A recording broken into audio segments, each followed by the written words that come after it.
fish and fabric, biochemical warfare using. Local governments aided by state agencies are waging a biological and chemical warfare of sorts to stop the fast-rising number of dengue cases and deaths caused by the mosquito-borne viral disease.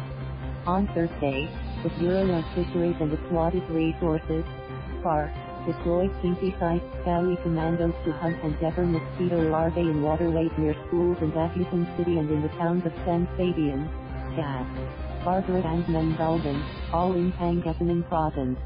In Central Visayas, the Department of Health, DOH, regional office said it was speeding up the installation of insecticide-treated net curtains, which could kill mosquitoes on contact.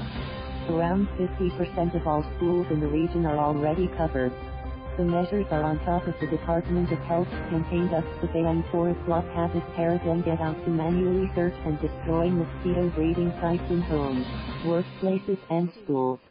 Tuyong, deployment a team from the BFAR Research Center and volunteers from the Lions Club Dagupan on Thursday distributed 30 bags containing at least 100 mosquitofish each, mostly to schools, following a request from the Department of Education. The fish, measuring 4 to 7 centimeters, are voracious eaters of mosquito larvae, said Westly Rosario, BFAR Research Center chief. Locally called Tuyong, the fish were released in canals and waterways inside and near schools, including Mangaldan National High School, San Fabian National High School, Dagupan City National High School, and Barbara National High School. The BFAR will breed more of the fish, which has been collected from canals and ponds, as they are now being used for the biological control of mosquitoes, Rosario said. Tuyong are edible bugs, not a preferred fare, he said as he dispelled concerns that they might become invasive as they die out during the dry season when water disappears from canals and ponds. Dagupan cases brought the fish, Japanese, was brought into the country by the Americans in the 20s to stop the spread of malaria, another mosquito-borne disease. According to Rosario, stopping Tuyong in canals could have helped reduce the number of dengue cases in Dagupan, which fell from 175 cases from January to August 5 in 2018 to 108 in the same period this year, according to the City Health Office. On assessment, provincial health officers said of the 3,877 people stricken with dengue last year, 12 died.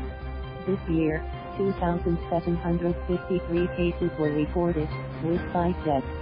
In the Cordillera region, hospitals have treated 4,327 patients from January to August 3, with 9 deaths, according to Amelita Pangilinan, DOH Regional Director.